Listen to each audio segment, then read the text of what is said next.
Alright, so what is up, everybody? This is Extreme Automotive Addiction, and I am picking up the DeLorean today. So we got a DeLorean sitting right here, and we're talking to Clint, and we're talking about this seemingly stock Volvo. What year is this Volvo? This is a 1975. It's the first year of a Volvo 240. So it is the only model that is smog exempt in California. That's a little hint for you. Just a little hint, yes. So yes, looks pretty basic. I mean, we got some aftermarket wheel and tires on it. Looks like we got a different shift knob, but there might be a little bit more to this Volvo than meets the eye. So should we just show them? Yeah.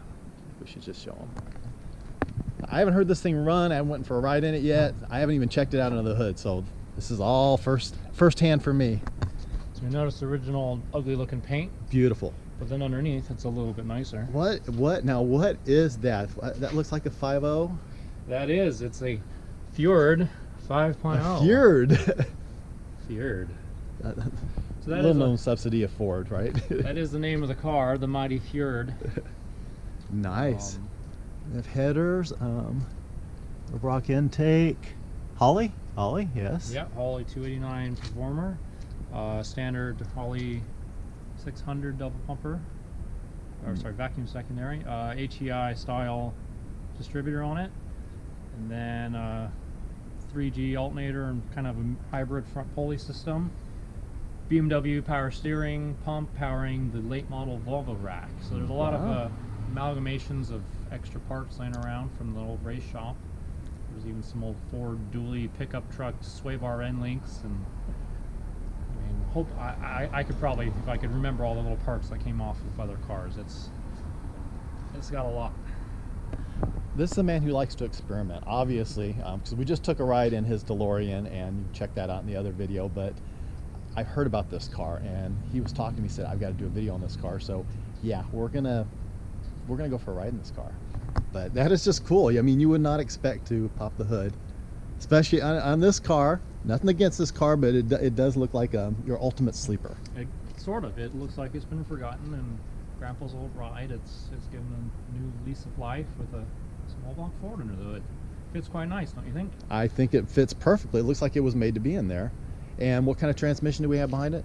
So the motor is an 86, and the transmission is like from a 94 Mustang. So it's the last of the T5s before I forgot what they went into after that. So that is the strongest transmission of the T5. Good for maybe 300 horsepower. Maybe one day I'll break it. We'll see. Very nice.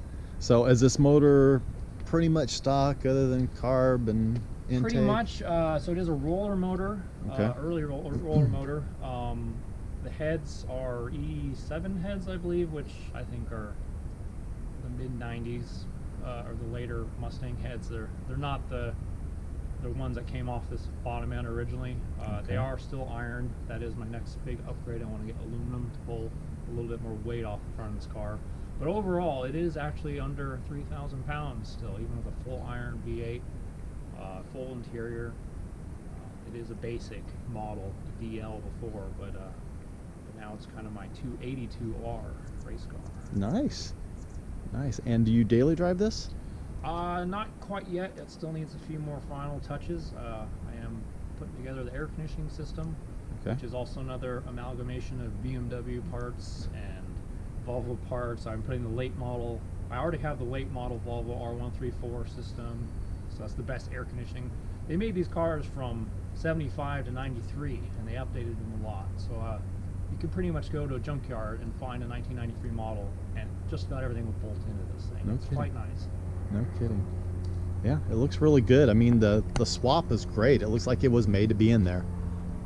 Just a lot of hidden little details. Shaving all the wiring and repainting it, as you can see. Yeah. Very nice. All right, so is the door open? Can we pop open and take a look at the interior here? So this is an interior from a 92 four-door. Like I said, everything kind of bolts in. Still has original door panels. Those will be recovered soon. Okay. My favorite bit is the recovered dashboard, which is all suede. It is. I didn't even notice that. Wow. Fancy. You'll notice the headliner is also black suede. Wow. Makes it a little more claustrophobic, but classy at the same time. Absolutely. And then a smaller steering wheel to help you get to recover from those sideways moments you may find yourself in. Nah. All right. Well, can we start it up, and can you take me for a ride in this one? Let's see what she sounds like. Let's see what she sounds like. Yeah.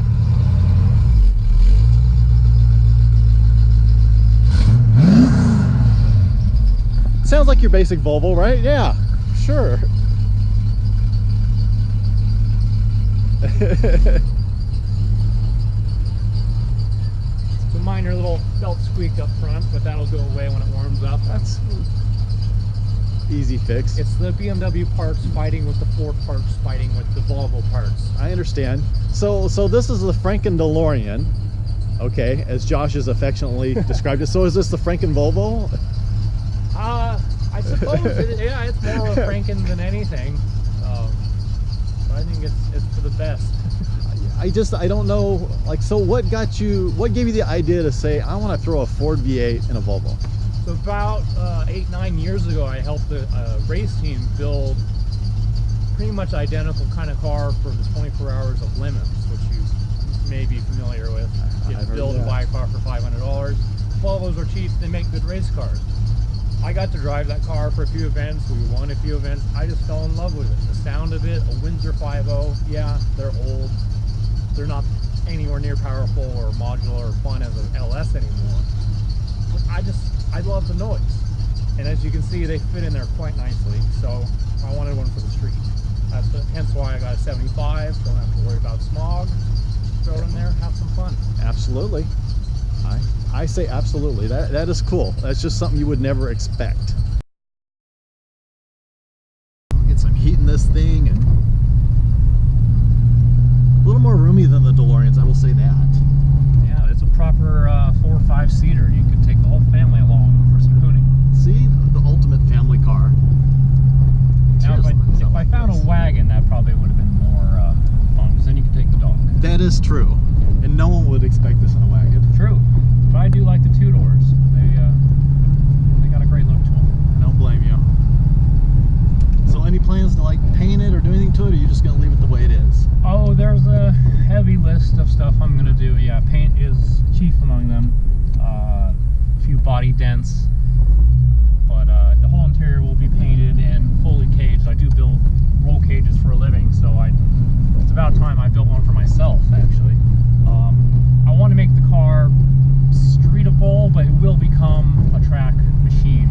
Okay. So I will probably keep most of an interior, no back seat, but that'll give me a place to put storage space or a radio or something like that. Okay. But I do want it to look very nice and clean outside, probably be a little bit lower, have some monster brakes, just super clean, like that engine bay. That's sort of the seed I'm planning. That is really clean under the hood. Underneath is actually equally clean. I've already put it up on lift and scraped off all the undercoating. This was a nice rust-free car that actually came from Idaho, Iowa, one of those places in the middle. One of those nice places. So it's nice and clean underneath. Repainted all the control arms, suspension and whatnot. Okay. Let it warmed up a little bit more first. She's a little cold-blooded. Absolutely. Has a nice large speedway racing radiator, which pretty much drops right into these cars. Just a little bit trimming on the corner, and you got a nice 3-inch thick radiator to keep that big motor cool. Outstanding.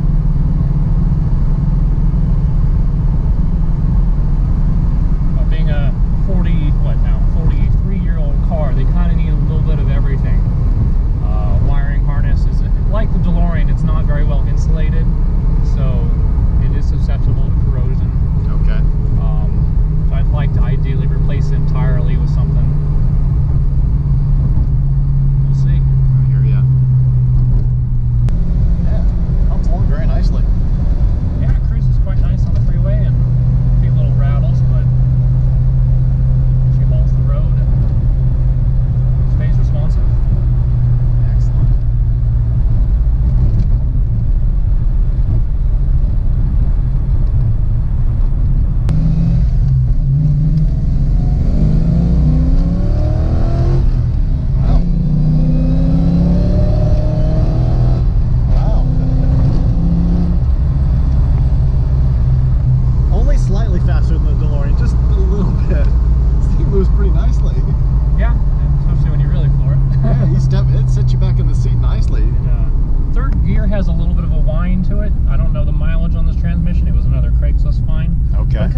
this old supercharged one. It makes you think you got a blower for one speed.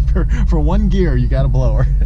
So like I said, I got a lot of plans. I kind of want to send this motor to its death via excessive boost. Oh, okay. You don't see too many turbocharged 5.0s, and I've heard too much and they actually split in half. That's one thing I've heard, so I'd like to test that. You want to see how far you have to go? Well, look, we got a 392 heavy next. Yes, we do. Not that we should strip this. Probably not.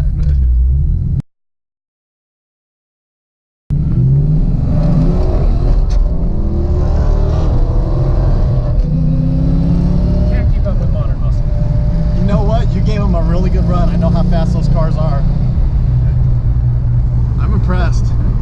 I'm impressed. On cold tires, he had me. Yeah. You stuck with them good. He didn't get you by more than a length and a half. I have taken it to the strip once. It was not on these tires. It was actually on original 15, some 205 15s that just could not hook up, obviously. I had better tires, but I was afraid of blowing up the diff, which I have changed my mind about. It's still the original, a Volvo diff from a later model with an LSD. Okay. Gotta have 2 burnouts every time you do it. Right. But even with the low tires and babying it, I think I did a 14.1 at 96. Not bad. Not bad at all. And since then, I've ported the heads a little bit. What else did I do? I think this is the better carburetor than I had. Little mods. So I'd like to say it's a mid 13-second car, maybe a low 13-second car, which, yeah, today is not amazing, but for an old Volvo, I'll take it. Oh yeah, definitely. I think that's very impressive. If not, it does good burnouts. Well, and I think we talked about this before, how we get pampered with these new cars at 0 to 60 in like 3.5 seconds, and you know, getting into like 10-second quarter miles, and you don't realize that 13-second quarter is fast. I mean, that's a fast car.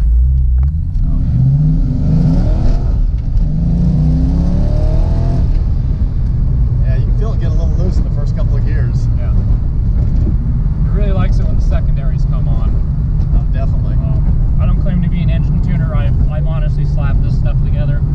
I'm pretty sure it's jetted reasonably well, but there's always room for improvement.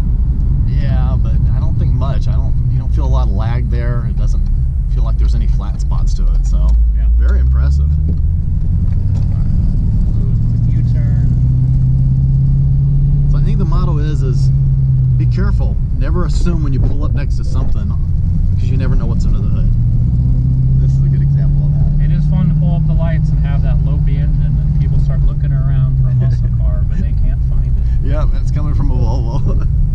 So yeah, okay, I was noticing on the brakes, are those are not factory, right? That's not from the... They are factory Are Volvo, they really? but they are from like a 1982 turbo model, which is actually the largest brakes that were available on this model. Okay. However, Volvo S60R and V70R from the late 90s, early 2000s, those are nearly bolt-on. And those become 330 millimeter rotors, which is half the reason I've gone to 17-inch wheels. Not only because you can usually find better tires than 17-inch, but Okay. I want to put some big binders in it. Very nice. Yeah, definitely a cool sleeper. That was a lot of fun. And it hooks pretty well, actually. But yeah, when the secondaries come on, like you said, it definitely sets you back in the seat and goes. It'll definitely surprise you. All right, so back home in the shop, in closing, that Volvo is very impressive. It's just not something that you would expect. Even with the wheels and tires, I mean, it looks like, you know, something's done there, but you know, paint's kind of rusted, and it's just kind of a very basic looking car, and you just don't expect that of a Volvo. But then you get in it and you experience it, and it was a lot of fun. It's definitely a sleeper. So I had a lot of fun. I want to thank Clinton for taking me for a ride in it, explaining everything to me. He's really great on camera. He's really good to explain everything and do this type of stuff. So I really appreciate it. It was a lot of fun. I hope you guys enjoyed it too. If you liked the video, please do give me a thumbs up. That is greatly appreciated. If you're stopping in for the first time or haven't already subscribed to Extreme Automotive Addiction, you will not regret it. I promise you that. Instagram PO box will be in the description below. And with that, guys, God bless. Take care. Have an absolutely amazing day.